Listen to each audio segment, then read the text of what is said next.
we have we used one of our ring cameras so we could see from the wall to the person.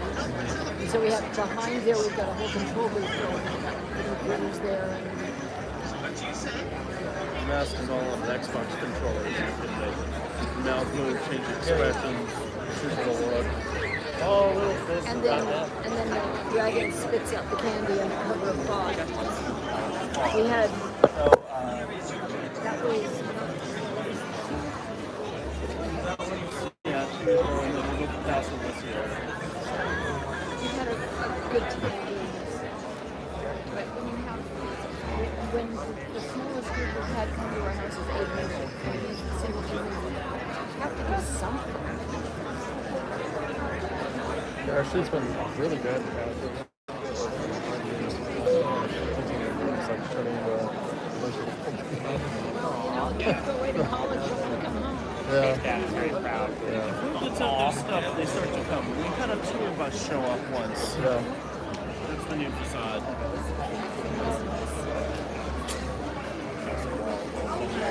think that first turret is done. So. Yeah. No problem. We can do that. You see, most of the stands down, though, probably didn't think about wind. Yeah, unfortunately, our It used to be a free yard. Our yard is free. exactly in the wrong direction for the pavilion. It was like coming here and having Daniel's all over that.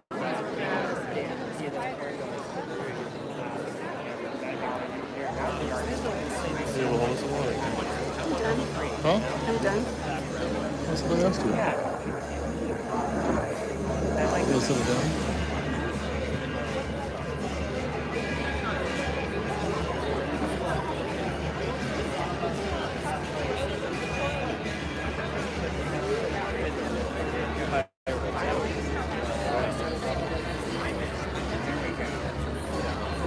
I like the baby goat. Yes, did you see the one where he cut out the eye hole?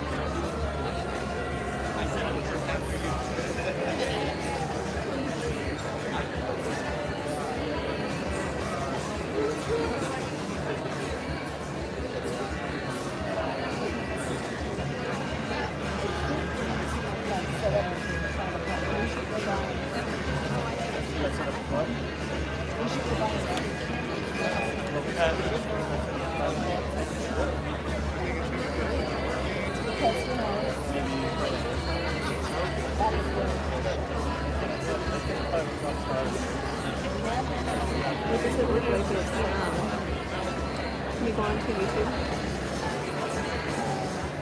What was the last slide? I think it's uploading as a glitch.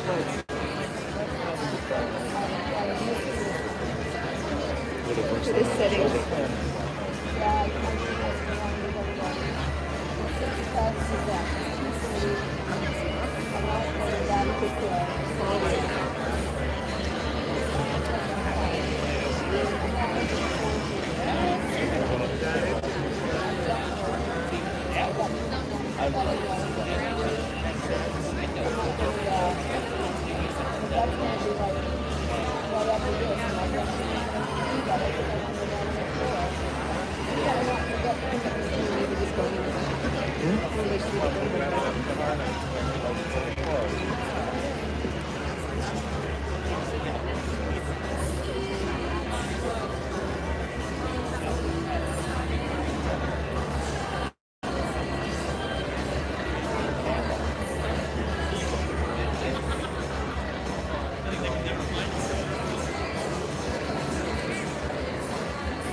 We're back with the friend Paul.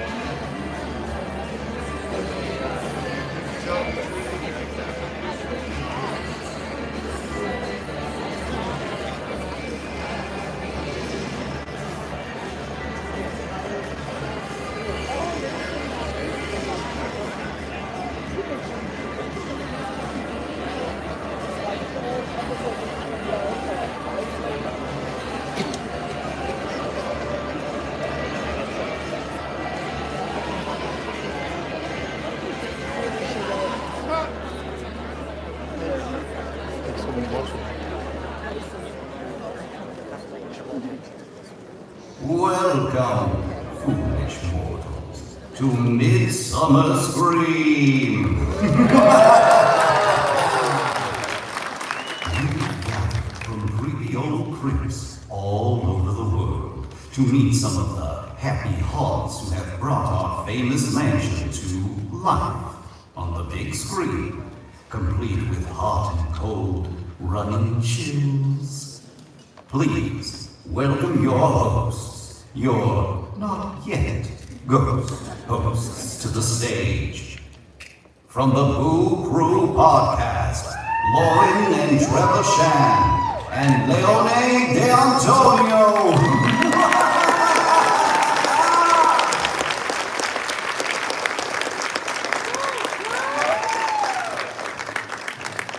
Welcome, foolish mortals. How's everyone doing? I'm Leo. I'm Lauren. And I'm Trevor, and we are Bloody Disgusting. It's a Boo Crew podcast, part of the Bloody FM podcast network. Every week on Apple, Spotify, and wherever you get your podcasts, we invite people into our home through a secret passageway in the wall of our living room and host conversations with incredible storytellers and creators who are inspired by the horror genre. They include everyone from Danny Elfman to James Wan, Elvira, Robert Englund, Eli Roth, musicians like Chelsea Wolfe, My Chemical Romance, Ghost, Phoebe Bridgers, Mike Patton, and hundreds more. If you haven't heard us before, we'd love to have you be part of the Boo Crew family. Now, part of the extended family of that now includes a brand new anthology horror audio fiction show called The Antiquarium of Sinister Happenings and Odd Goings On that Lauren and I created, which just launched this weekend. The first 2 episodes are available now, starring Kate Siegel from Hush and The Haunting of Hill House, and Josh Rubin's Rules Within, he's in it too, and Joseph and Vanessa Winter from Shudder's Deadstream on the 2nd episode. So go check those out now. But enough about us, and we want to talk about you and everyone in this room who's here to celebrate Disney's Haunted Mansion. We got that brand new film based on the attraction. It's in theaters everywhere now. Now, isn't it just amazing how this ingenious theme park attraction has become a source of everlasting wonder, inspiration, and comfort for all of us in this room? It's a project that began in the 50s and included Walt's famous team of Imagineers, Harper Goff, Ken Anderson, Martin Davis, Ex Sentencio, Claude Coates, Rolly Crump, and Gail Gracie, a magnificent theme song by Buddy Baker, and an unmistakable narration from the great late Paul Frees that has been ushering us into the world of dark magic and imagination since August of 1969. Although he sadly passed 3 years earlier prior to opening, is arguably Walt's greatest masterpiece. Being in Southern California, lots of you here today grew up visiting the Haunted Mansion. Conquered fears was maybe what got you into all things spooky in the first place and created memories that have stayed with you all forever. I asked Lauren to marry me, actually, in our dune buggy as a travel to the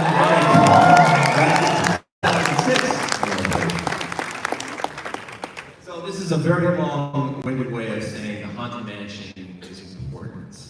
And this new movie, directed by award-winning filmmaker Justin Simien, excels at capturing the mystique and wonder that has galvanized all of us for all these years and many more to come. Before we introduce our 2 special guests, let's roll the trailer of this amazing film. When my son and I moved in here, it wasn't as warm as we hoped. Okay, I'm gonna light a vanilla candle, and it's gonna be a game changer. And after midnight, the house comes alive. This place is haunted! We need your help. It's time to assemble the dream team. We find someone who can communicate with these ghosts. People used to eat here. Told you she's good. Oh, it's a dining room. I found a professor who knows haunted mansions.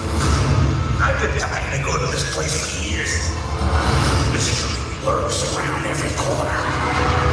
I summoned out of the odor! I didn't show you what happened, but it will cost you $3. What? It's highway robbery! Who said that? You're not that scary, you're really not. You're pretty terrifying. Can you try coming around just while I finish this. Thank you. Guys, has anybody else seen this? Yeah, I'm seeing it. If we don't solve this mystery, we're stuck here for eternity.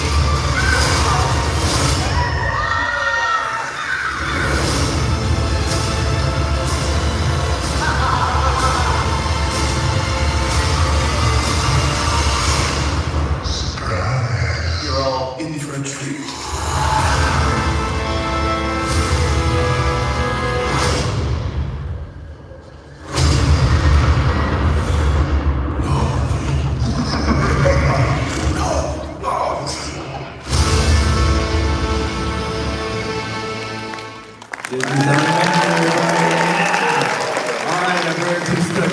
First of all, he's a Harvard grad who went from being an intern in PA to spending 9 years at DreamWorks, eventually making it onto the Hollywood Reporter's Next Gen list and promoted to senior VP. He oversaw projects from Steven Spielberg, the Transformers franchise, the Academy Award nominated The Help, among many others. He now serves as president of the film company Right Back, producing Guy Ritchie's Aladdin and Wingard's Death Note, and several more. He's revered in the industry for his instincts with story and a tremendous passion for film. Please welcome one of the producers of Disney's Haunted Mansion, Jonathan Eyrick.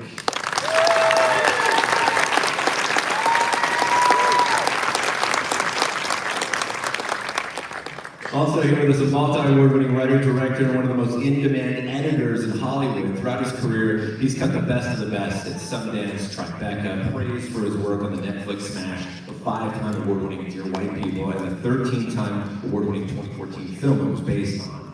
He has this remarkable intuition of igniting a story through how he weaves it together. It is that sense of presentation and style of his that made the film All the Boys I Loved Before on Netflix, which is a cultural phenomenon, and has found him working on projects like Drew Barrymore's, Toni Collette, Bill Paxton, Steven Soderbergh, George Clooney, Spike Jonze, the list goes on. He's the editor for The Haunted Mansion. Say hello to the legendary Philip Bartell.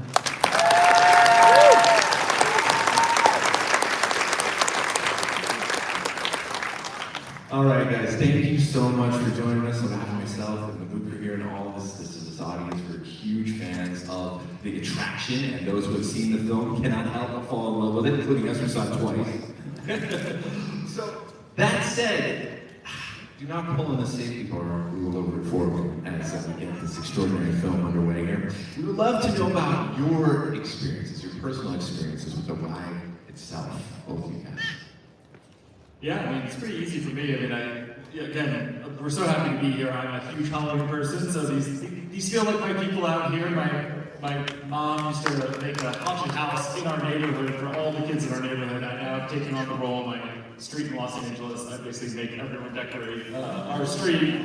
We host the entire canyon that I live in for Halloween. So, but no, the first time I was at the park, I was 7 years old, and it was my favorite ride. And I think getting going at that age, I think, is a really specific thing too, because it is terrifying when you're 7 years old. And it only lasts for about another year or two. You know, by the time you're 9, you kind of act like you're too cool for it. And then, you know, you start to feel the nostalgia for it. It starts to put a smile on your face. And I think going on over the years is kind of what we try to encapsulate in this movie, which is the tone of the ride. It is terrifying when you're a kid. It's still sort of scary, spooky when you get older. It's just fun and nostalgic when you're an adult. And I think it's trying to capture all of that in the movie. How do we deliver on that? So when you see the movie, you feel the same way. You know, and I have a 7-year-old. He will not watch this movie. He is terrified.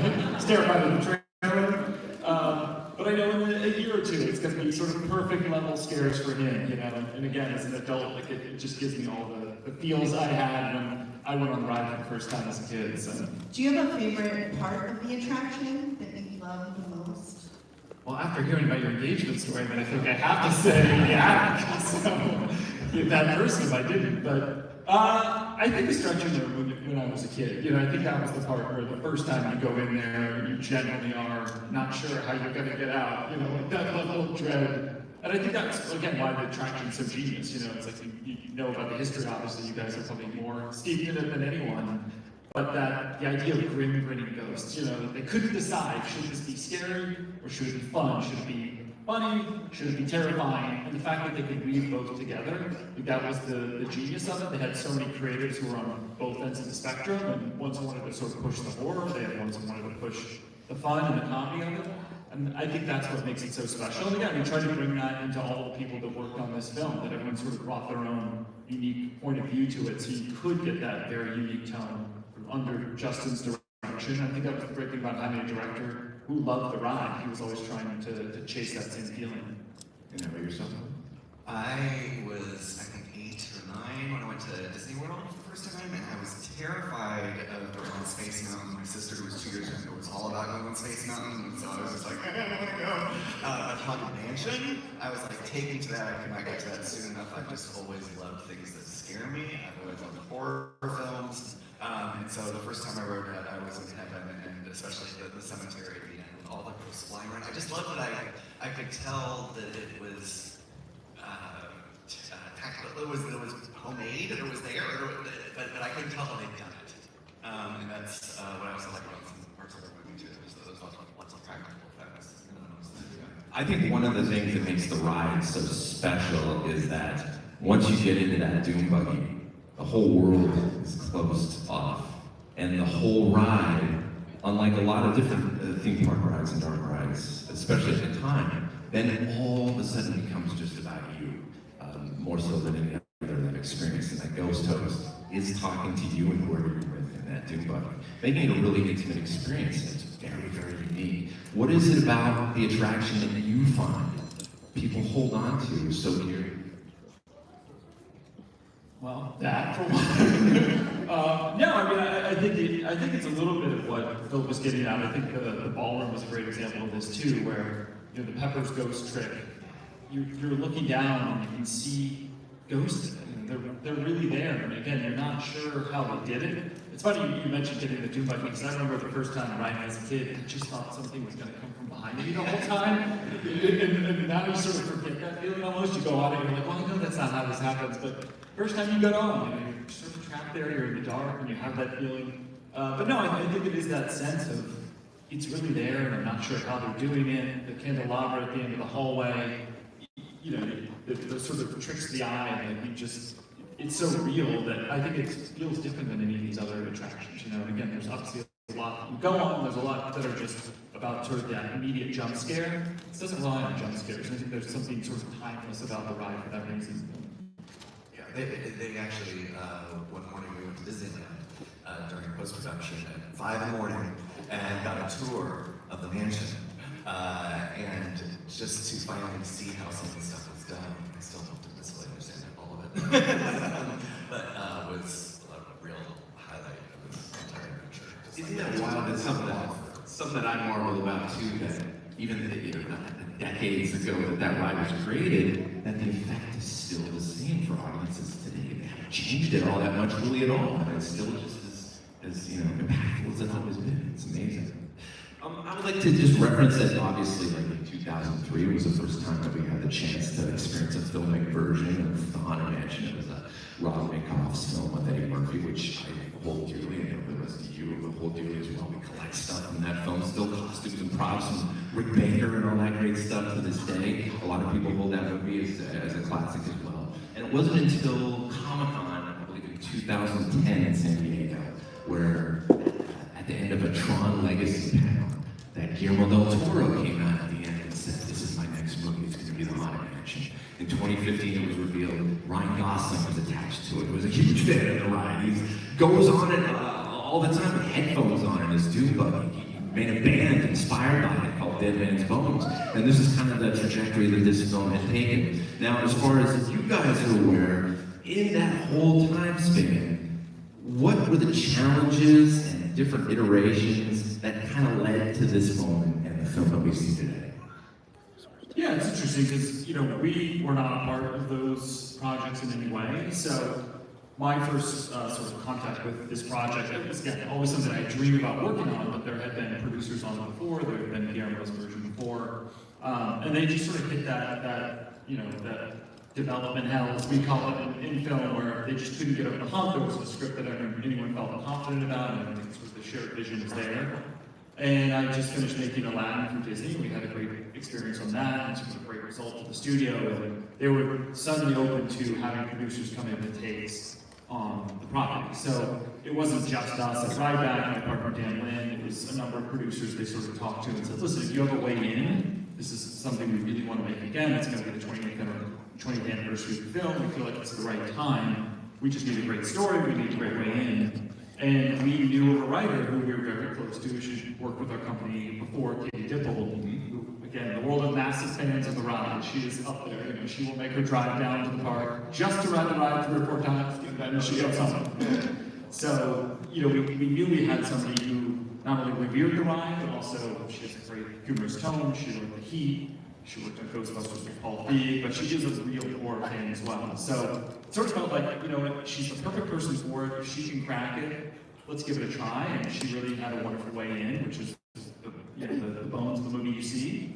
And that was sort of the beginning of it for us. So, you know, I don't have a whole lot of context for sort of what happened before. We never read those scripts or anything because we really wanted to just go in, you know, with this kind of totally original idea and see if the studio liked it. And ultimately they did, and you know, we weren't put on as producers until they said this is the way to go, and Katie started writing the script, and then soon after we found our filmmaker, Justin Simpson. Got it. Well, tell us about finding Justin. What made him the perfect person to kind of collaborate with Katie and put together? Yeah, that was amazing. I'd seen his work before and been a really big fan. I had seen Dear White People, the show, and the feature film, and you know, knew he could do comedy. Actually, only in talking to him, I had heard about the movie Bad Hair, so I was like, wait, now I gotta go watch it, and it's incredibly stylish, it's wonderfully made, it's scary, but it's satirical and smart. And, you know, there was sort of a cleverness to Katie's script too that he was just drawn to, and creatively it sort of felt like, okay, there's not that many people who've done comedy and horror and sort of drama, because there is real emotion in this movie as well. And then when he told us he actually worked at the park during his college career, and that was his job, and at every single break as a cast member at the park, he would go over and ride the ride. Like, okay, now we have the person. He also has a lot of family from Louisiana, New Orleans specifically, and I think also wanted to make sure we got the flavor of New Orleans in this movie in a real way. And something just felt like kismet. All these things were adding up, and it just felt like this is the perfect person who loves the attraction, understands the tone, has done work that sort of shows how he can excel in both ways, and again, has a connection that goes back to college and actually working at the park. That's fantastic. And Phil, you've had a little bit of a history working with Justin in the past. What do you like about working with him and his vision just in general, the way he works? Yeah, I worked with him since his first feature, Dear White People, and from jump, reading that script, I thought, oh, here's someone with a very distinctive point of view that is unlike my own. I love working with him because he likes to collaborate, he's really funny, he's fun in the room, he's low pressure. We're just both like chill, but like to do the work, enjoy working together. And it's just, yeah, it's his, that he brings enough different things to the table to keep me excited and engaged and vice versa. He's just a That's great, that's great. Looks like it, for sure. I'd like to roll to a clip if we could. We're going to talk about some characters in the film. Can we roll sketch? Eyes. Far apart, close, average. I think normal, average. That they were a bit sunken into the recesses of this ocular cavity. It's like a raccoon, like they set back. His eyes were moving, and no eyelids. So they're into his skull, no eyelids. What about his nose? No nose. You know. No nose. Why would he have a nose? Oh, he was smiling. The man who mugged you was smiling. But he didn't have lips. It was kind of like a perpetual smile, but of sorts. It's kind of like, yeah, like that.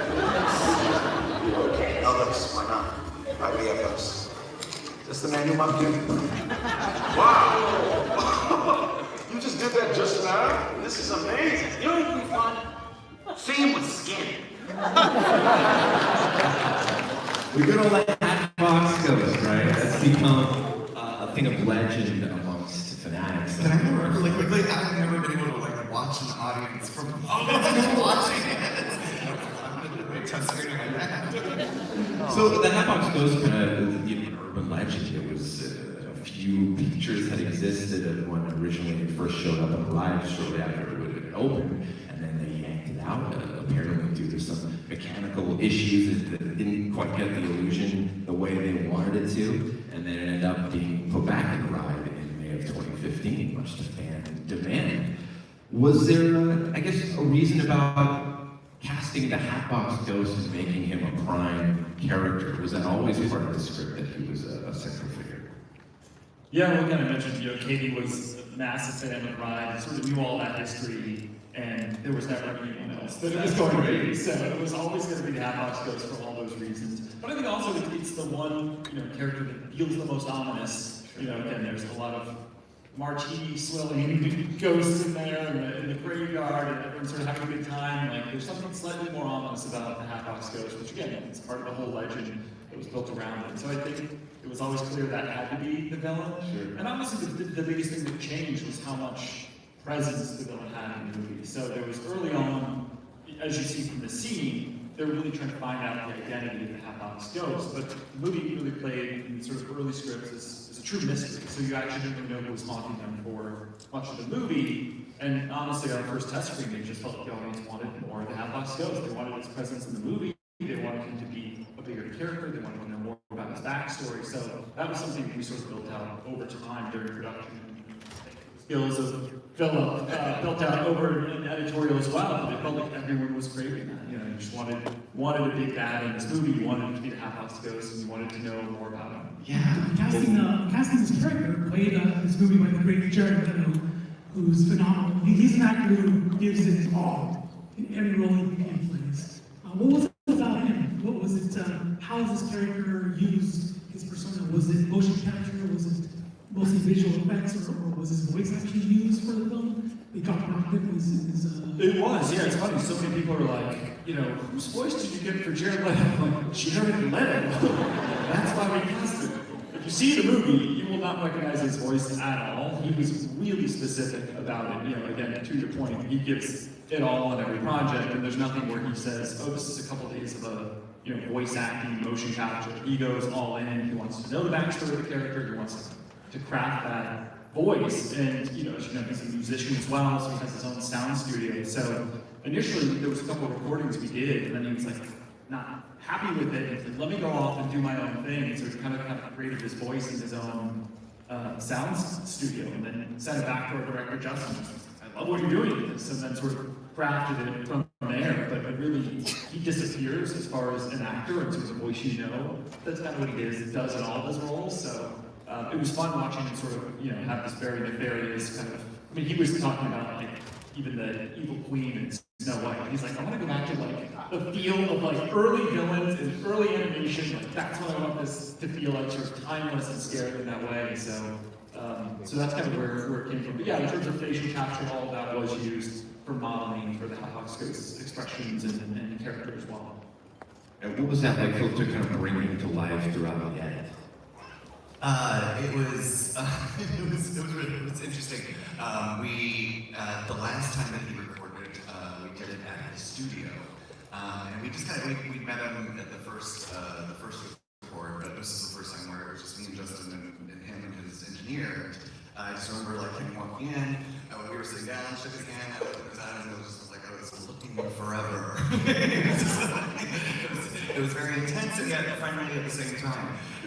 It was a lot of fun. It was cool seeing how he could adjust. He tried some things out with an accent initially, but we ended up with what we've got now. I just like that it feels very. It does have an old-fashioned. Yeah, it's got an old world. Sorts or something. Yeah. It was cool. We want to dive into the rest of the song. We got Rosario Dawson, and winning Tiffany Haddish, Oscar nominated, like Keith Stanfield, Owen Wilson, Dan Vito, the Oscar winning Jamie Lee Curtis is in there too, and some other surprises that we won't reveal in case anyone hasn't seen it. We don't want to ruin it for you. Tell us about putting together the cast and the chemistry and heart that you guys are looking for to materialize, so to speak.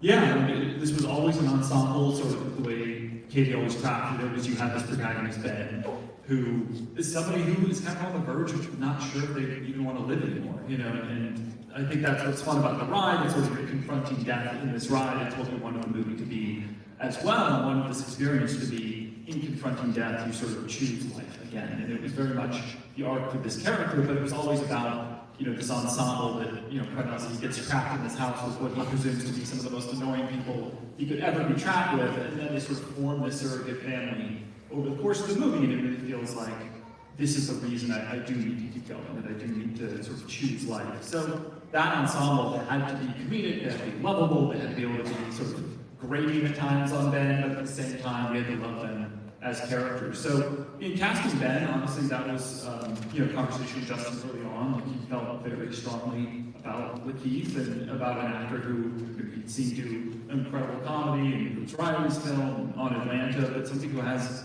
real gravitas. It felt like you had to have that. You had to have a performance that could be grounded in this movie if you were going to care. And for those of you who hadn't seen it, there is a great, really emotional payoff at the end of the movie that I think gets people every time. And I think you earn it solely because of Lakeith's performance. And then it was really trying to figure out, okay, what is the sort of 1 + 1 = 3 casting around them that can sort of make this movie feel like the event that we wanted it to be. And honestly, it was sort of just was going out to all those roles at the same time. I have to say it was one of the crazier things I've ever had to do as a producer, because availabilities and schedules and all these things that unfortunately don't line up as easily as you wish they did most of the time, but it was amazing what we were able to pull together with them. And I think, getting somebody like Rosario, who has just like such class, and again, it feels so wonderful and motherly. Our young actor Chase, who was incredible on Underground Railroad, and it's funny, there was some reviews that were like, I'm annoyed they cast a teenager for the 9-year-old because he's so good in the movie. No, he's not. He's just an incredible actor who's like sort of precocious and wonderful and character, amazing in the film. And then, Owen is obviously comic relief. His character was crafted a little bit by Owen as well, which was great. In the first conversations Justin had with him, there was, again, a little bit of a spoiler alert, but he's a bit of a con artist as a priest. It's kind of why he's dressed even the way he is. In the movie, you sort of know there's something off about this guy, but that wasn't the case originally. He was sort of just a bad priest, was kind of a joke. And Owen loved this idea. He's like, I'm always in it for the con. I always want to be part of that. And so much of the comedy came out of that, and that was really Owen's idea he brought to the table. I know, Matt and Yoda, honestly, it was, all of us, but, the studio as well. We could get the preeminent scream queen in the world to be Matt and Yoda. It was kind of like, who's got the gravitas to be her, but also it was a sort of fun part too. There's some comedic chops. You wanted just an icon in that role, since it's such an important part of the ride. And, couldn't anticipate that she was about to win an Oscar as well, so sort of everything fell into place, which was great, but it always felt like that was such an amazing get. And then we had this older character, Professor Bruce, we were sort of just who feels, and funny and lovable in that part. He was just a grouchy, he's around in one scene you'll see him, he's wearing a clear raincoat and a clear raincoat hat. He's just a guy who prepares for the worst at all times, and Danny's one of those guys who's just so lovable and go for it every time. And then, Tiffany was one of the easiest people to cast too. We sort of always knew she just felt like the part, and I had made a movie with her right before this, and she was sort of already campaigning and auditioning for it. She loved Justin, and she wanted to be a part of this. And again, just that the comedic chops she knew she had, that there's a scene, this ghostly scene that you'll see in the movie too, where you see what a great actress she is, and really can deliver something that is really tear-jerking. So many moving moments. Was it hard to find a balance between making this a family film and making it scary to appease that Haunted Mansion fan that wants to see something scary, but to appeal to a wider audience? Yeah, it's a good question for you, because obviously a lot of that is dials you turn in editorial. You have to shoot the movie that you believe in, but does that joke belong there? Does it not? There's jokes that are on the cutting room floor because you're like, I don't know if this scene should be funny, even though that joke's really funny. So many jokes. And that's the hard thing. So you're always turning those dials. It's funny in the opening scene in his bedroom that the young boy goes into, where you see the bride for the first time. Still, is that too scary for a family? Is that too scary for a 7-year-old? It's awesome. You are trying to turn those dials every time. But yeah, maybe we can talk even more to how to find that tone, Justin. Well, it's how to find the tone. I think just in kind of what we're all feeling in our guts, but also then when we screen with audiences, it's like this joke doesn't play if Justin or whoever wanted to fight for. Let's try it one more time and see, and perhaps by shifting other things around that particular moment, it may play better. The other challenges of audiences usually there is So, yeah, it was especially like the last third when we got so much happening, and we don't know what, or we just trying to figure out, do we need a funny thing here? Do we not need a funny thing here? Should we just kind of keep on the action, suspense, scary stuff, or does a joke work?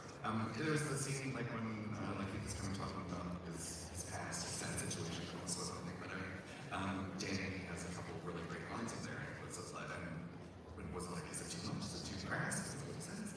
But then watching it with an audience was here afterwards, like that was one of their favorite scenes, and it was because of that. Because that's what you do with your close friends who kind of become your chosen family. You are able to in a really emotional moment, make a joke, and you both laugh and just feel better. There's an interview where Justin actually names you as the unsung hero of the entire movie. And I'm wondering if you could just walk us through a little bit of that process of when you're working on a movie that's a big deal studio film, obviously for Disney, with a very precious IP like the Haunted Mansion, and kind of the responsibility and process behind the testing, experimentation, and what that is like as an editor to try and keep going back and forth and revisiting over and over again. Well, first of all, he said that because we want to call together. We're really friends.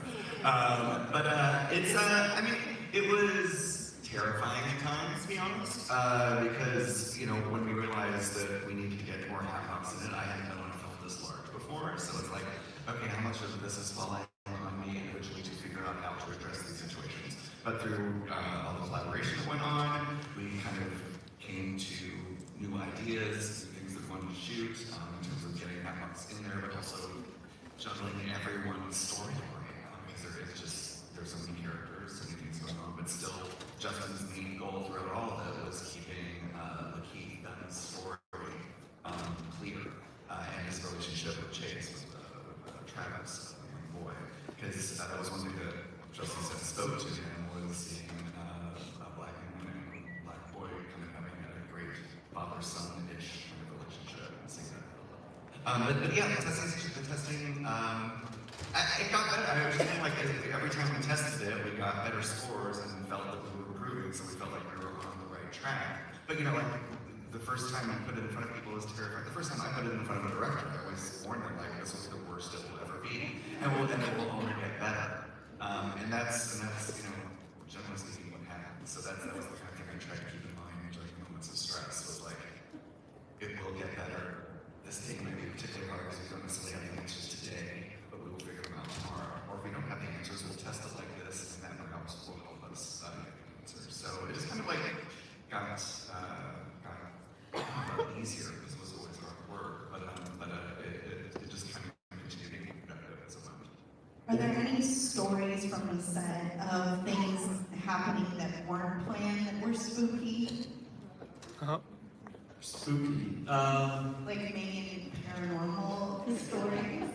I think Lakeith definitely had a bunch, and he's a bit of a superstitious person as well, but there was a lot of weird stuff that was happening in his apartment. Things weren't working. As soon as he moved down to Atlanta, he was very convinced that we were in a full, he's in his own haunted house world, and brought it up many, many times, and I was like, I don't know what to tell you. Do you want to move? Do you want to go somewhere else?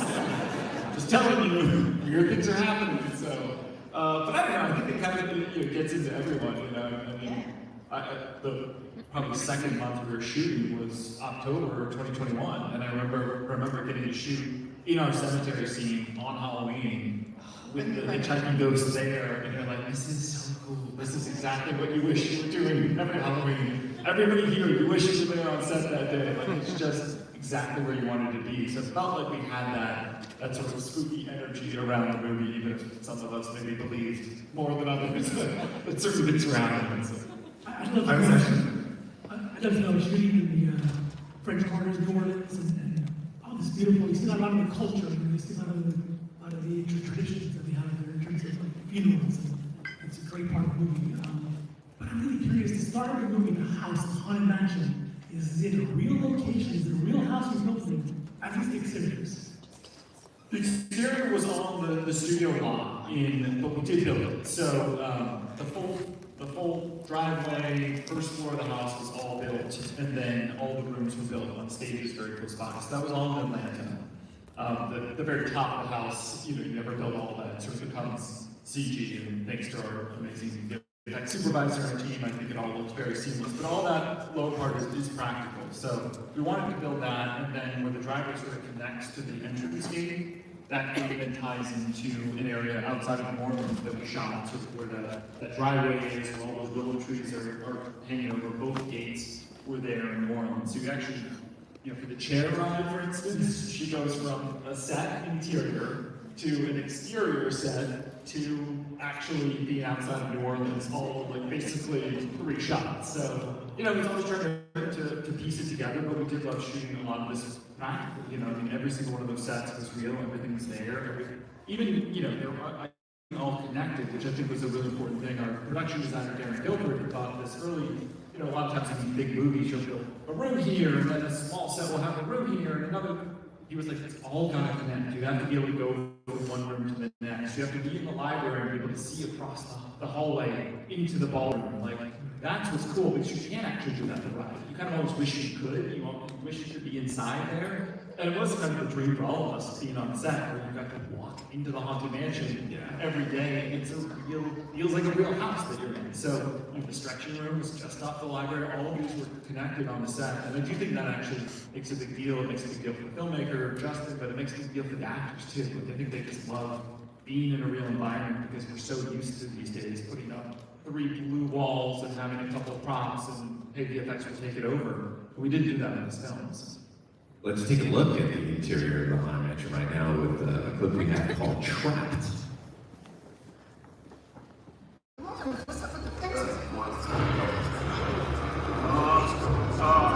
Is anybody else seeing this? Yeah, I'm seeing it. Leaving us already.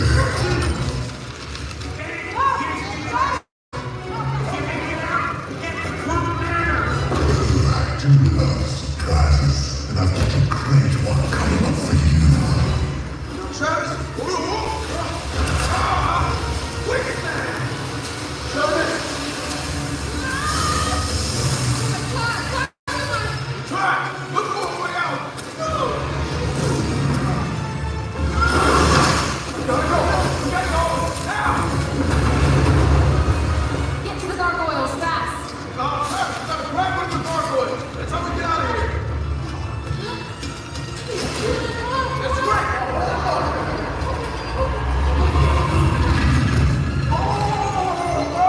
Roll it down!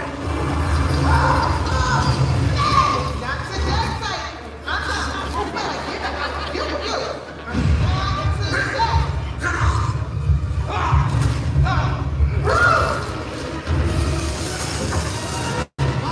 Those people are really sharp-headed. Remaining lady, what do we do now? Whatever you're gonna do, do it fast. Come on, hurry. You might want to give that ceiling a second look. Well, you could end up like my husband. You haven't seen anything yet.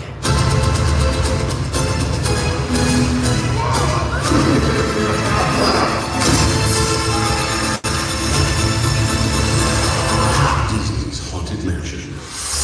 They're already dead. They're gonna be dead.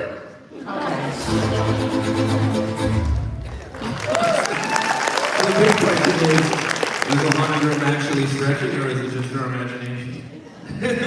Or is it just VFX?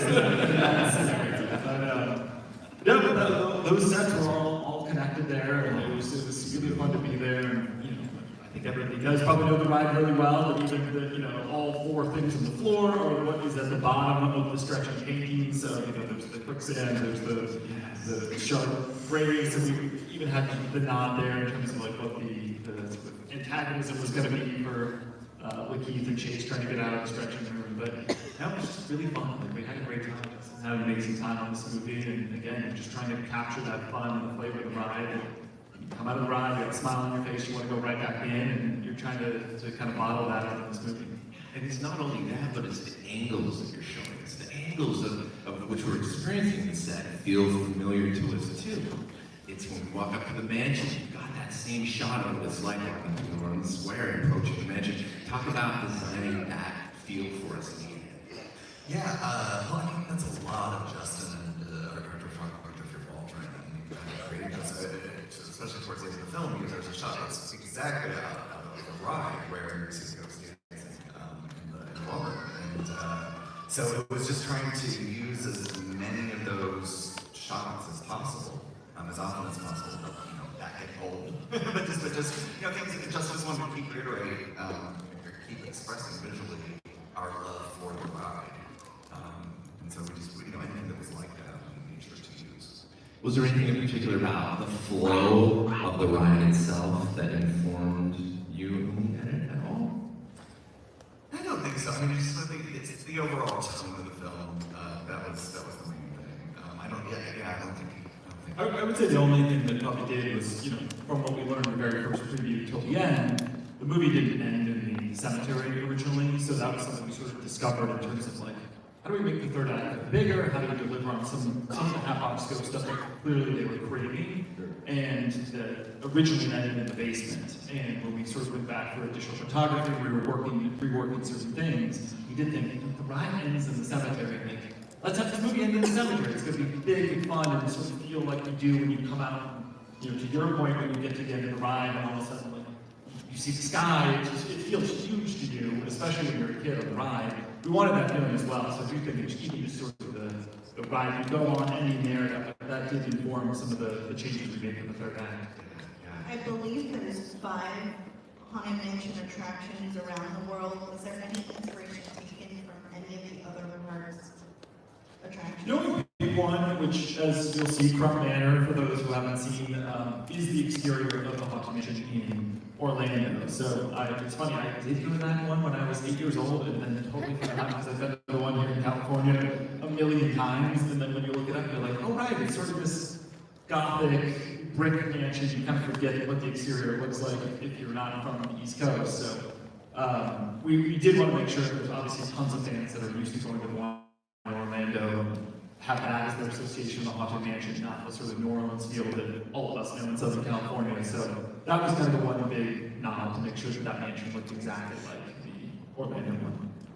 And tell us a bit about I guess the way that the team and how important it was to the team to have all those nods to the original ride. You've done it through production design, done it ingeniously through little subtle hints, not necessarily straight up dialogue, little moments in the film that we just feel familiar and we recognize instantly. Was that something that was evolved over time? Did you add things continually to that, or was that all in Katie's original version? Certainly a lot was because she was such a huge fan, but I think Justin brought a ton of that to the table as well as a fan of the ride himself. Again, the idea of that sort of Pepper's ghost trick being like an inspiration for Justin, and how we do the effects, all those ghosts you see in the movie, like, these are real actors in makeup, in prosthetics that we shot, and then you sort of add digital elements to them to make them sort of feel a little bit more ethereal. But Justin's like, I need them to make, you know, like you can't just shoot a bunch of hallways and have no ghosts there. Like I want actors cast, and so I think that was a lot of it for him, just, you know, making sure you had all those you know, the feel the ghost was there. But then our production designer, Darren Guilford, he is obsessed with the ride. You know, all the door handles are exactly the same, the wallpaper is exactly the same. Actually, there's a couple of custom wallpapers he made for the ride, for the movie, that you're like, this should be in the ride, but there's so much like it, you know. So I think there was just a lot of people who loved it, that tried to put as many of those into the movie as possible. And even the sequence you just saw, you know, that is our no windows, no door sequence. You sort of knew you were going to have that at some point in the movie. You know, it felt like every sort of element that you experienced from the ride, you just want to make sure there was something that felt like it was there for the fans. And it's certainly our composer, Chris Bowers, brought the grim, gritty ghost theme to life throughout the film in such I think, larger way than any of us imagined. I think we could before, but like when I suddenly started hearing these cues, it was like, oh, it's just something that's so indicative of what makes the ride great, is this theme.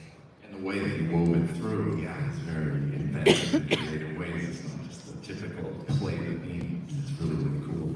I'm wondering, was there anything that was actually removed physically from the original ride and placed in the movie an actual prop in the attraction? There was not. We could have. There was talk about the times, but you don't want to do anything to the ride. You don't want to do anything that would detract from it in any possible way. So, but honestly, it was going through, and we went once in post-production, but we went in prep as well. Height of COVID, when the park was shut down, we went to the ride also, which by the way is a weird experience because there's not even an animal in Disneyland at that time. There's no moons and there's no birds. It's the weirdest thing in the world. And again, it was a weird time for all of us, but we did get to go through there. And you look at the Raven, and our production guy is like, oh, we gotta have that on top of this chair. And you look at all these little details and just one after the other, oh, we could use that, oh, we could use that. So we were able to recreate these things, very easily, but so we didn't actually take them out of there.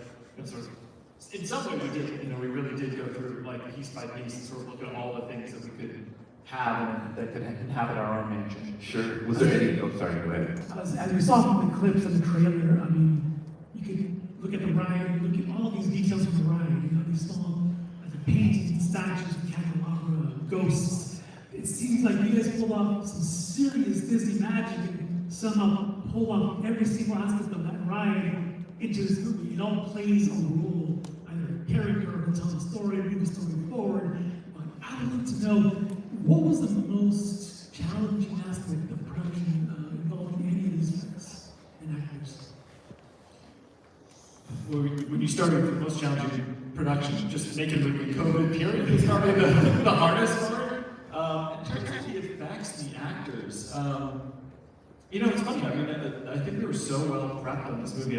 Pre-production went so extraordinarily smoothly. I think Justin is very detail-oriented, and again, I think having gone to the ride again and again, he knew exactly what he wanted. I think you see a sequence like the act sequence with the bride, and you sort of knew, the idea, for those who haven't seen the movie, we didn't want the ghost to just be present all the time. So I think a big thing was sort of, like when you go on the ride, you feel like you're haunted because you can't see the ghosts, and I do think a lot of ghost movies love to show you the ghost right away. The idea of this is, unless you go to the other side, unless you go to the ghost realm, you can't see the ghosts, but you have to feel their presence. So I think that was the thing. And again, trying to mimic that feel of the ride. The attic scene, I think, does that really well, where you only get to see the ride in reflections during that sequence, but they're sort of scattered mirrors here and there, so you can see her, and then you can sort of really feel that terror when you can't see her. But I think that was a bit of the challenge of the movie too, which was, don't just give everybody the ghosts right away. You sort of have to earn it. Yes, eventually we're going to go to the other side. You're going to see the ghost realm. You're going to get to sort of live with all these ghosts, but it's going to be sort of a slow burn to get there. So I think it was just balancing, like, how do you have the effects and how do you see them the right way without giving it all away too early. I was wondering if you can comment on just the overall personality of the camera and the experience that intended the viewer to have, and the experience that you do give the viewer. There's all sorts of cool camera tricks, there's great rotations, there's Dutch angles, there's all these things that are kind of designed to unsettle and evoke certain emotions, especially when we get to things like Regions Beyond, and the editing just goes crazy. There's all sorts of things going on. Talk a little bit about that personality, that journey that you wanted to give us through that camera.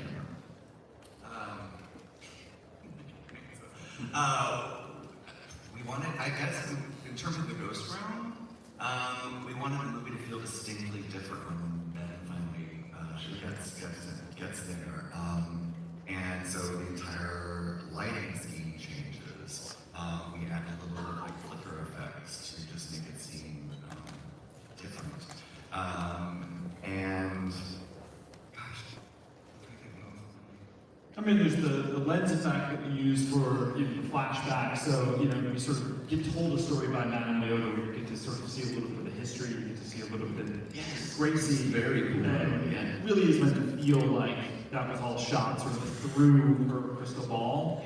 But that actually was a practical lens. It was a lens that Justin and our director of photography, Jen Waldron, chose. It would have that sort of, sort of big sort of, on the outside of the frame, and you really have that sense of focus as if you were staring through a crystal ball. So things like that, again, just sort of that feeling of like, oh, Madame Leota's telling you a story. It should look like you're watching it through her crystal ball. Little things like that, But then again, I think the slow camera moves are just, there's a lot that has sort of the speed of the ride too. Yes. You alluded to the shot as it sort of goes back and forth over the ballroom, but I think there was that feeling of like that speed of the ride. It's not a fast ride. Like it almost creates more dread because it's sort of you don't know what's around the corner. You're sort of moving slowly at times. So I think there was a lot of intention in the camera movement by both Justin and Jeffrey to kind of deliver on that feeling. Sure. Did either one of you get to keep any props or costumes from the production? I did. If it's not a spoiler. It's funny, we did have some of the statues that we put up in the library, so I kept one of those. Nice. And then there's these little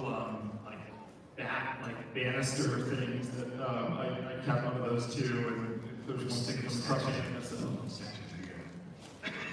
Creepy, like the long-dated one, but it's it works. It fits well in an office desk. So yeah. Is there anything? Did you get anything? Nothing. There's probably still something. I was in the editing room. We can fix that. I'm so curious, is there anything that you got access to through Disney or Disneyland that the normal, like the civilian, all of us wouldn't have access to in making this film?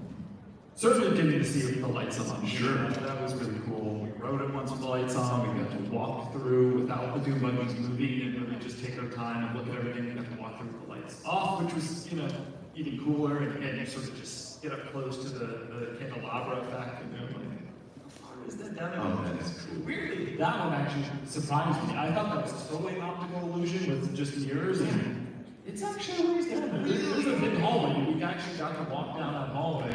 Yes, there's extension of it with optical illusion, but even that one, I never really knew how they did it. Like, that's actually a really long hallway. That's kind of how we did it. Our other fun thing, though, we did right after that with Justin and the cast. We did a big casting at Club 33. So I never met there before, so we got to do that and have a fun day at the park. And, have Danny get stopped like every single person. Of course, Danny DeVito is the nicest man in the world, so literally everyone's like, Danny! He's like, okay, we're excited. Danny! Okay. Everybody recognizes him, so they're like, unless we stop this, we are going to make it 100 feet in about 3 hours, so... People loved it, but I don't think I knew how much people loved it until we screened it the first time. As soon as he was on the screen, the whole audience just, I just felt like just so happy. I just felt the love going on the screen.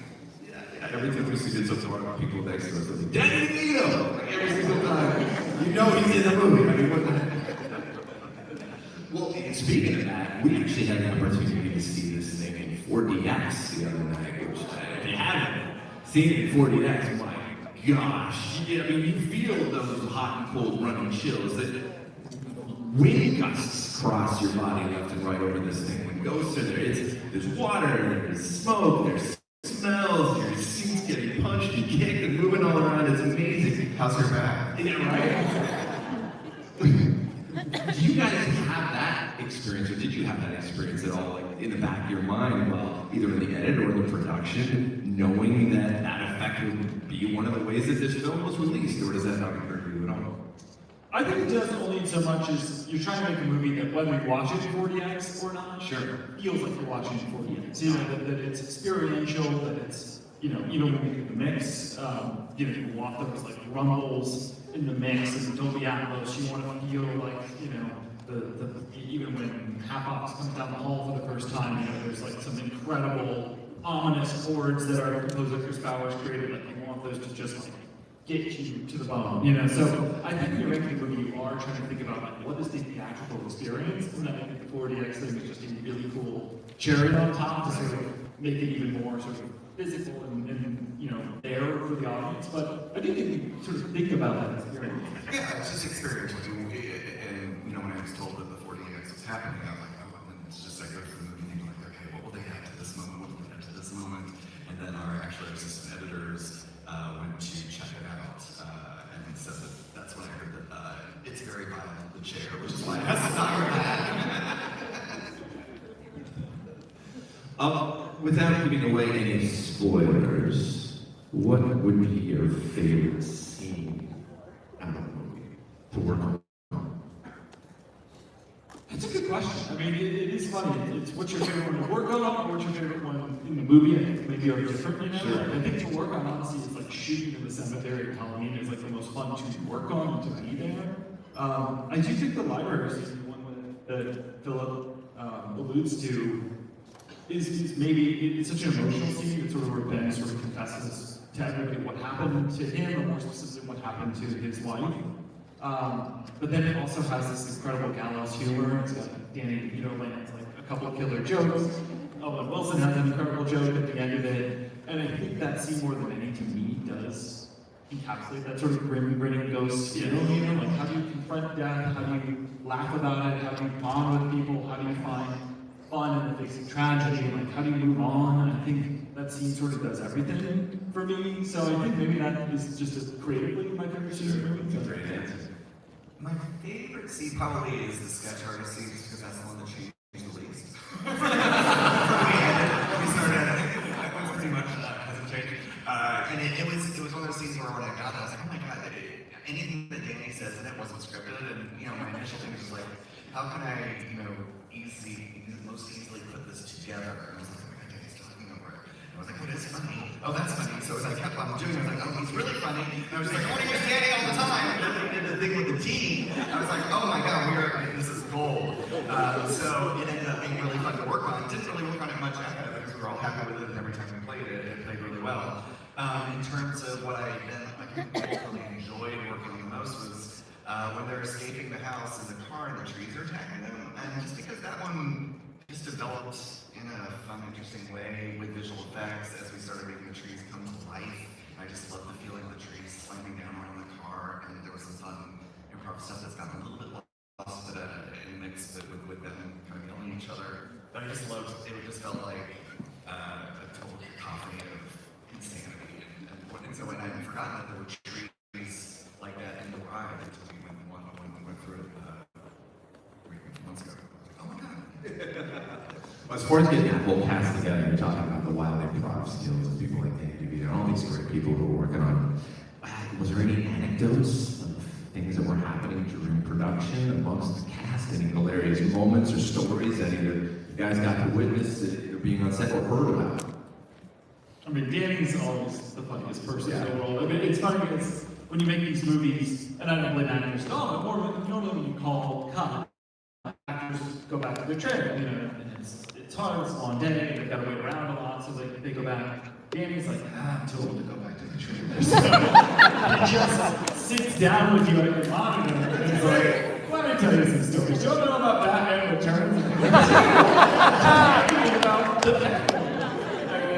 So that was sort of the most fun for me. Just like, you just sort of illustrate with the history of Hollywood. But I have to say, it's so fun working with him because he just sits down and says, isn't this amazing? Look at where we are. This is incredible that we get to do this show. Like, Danny DeVito at his age and the career he's had still sort of gets tickled by the magic of it. It just makes, movies are stressful too, and it's hard at times, and you sort of have to remind yourself, like, I can't believe this is my job. I can't believe I get to do this. And when Danny DeVito reminds you of that, you're like, this is as good as it gets. So. You have not lived until you've seen Danny DeVito doing ADR, where the actors are meant to replace their dialogue.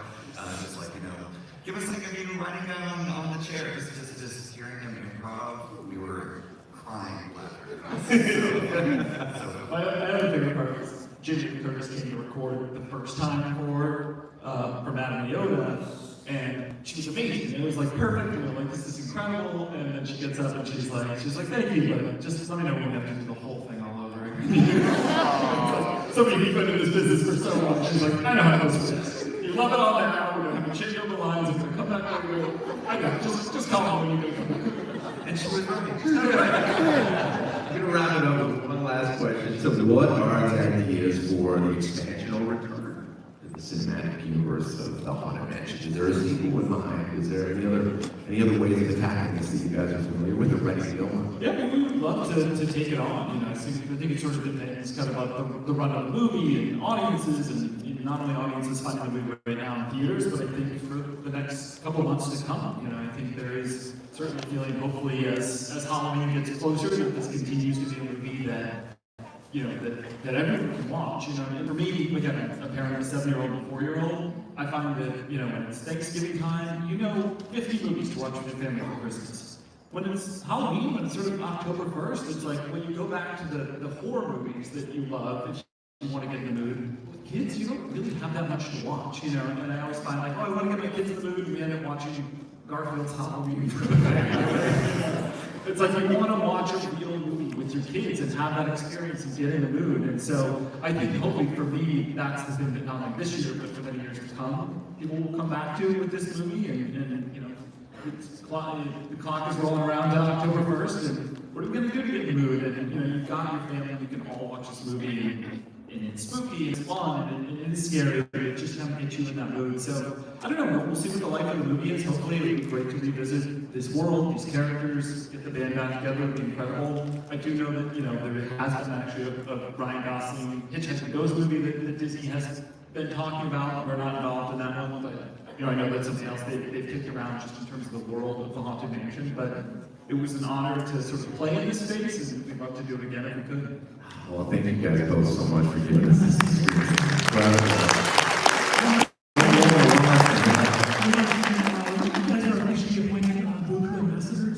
So when you go back to Disney, very, very important. We want you to tell the powers that be that we want the death certificates to be come back.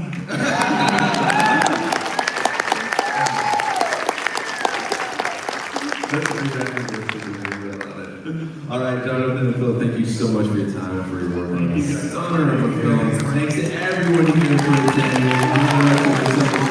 See you in the honor now. And 64 deaths too. It's amazing. Oh my gosh. Wow. Okay. At this time.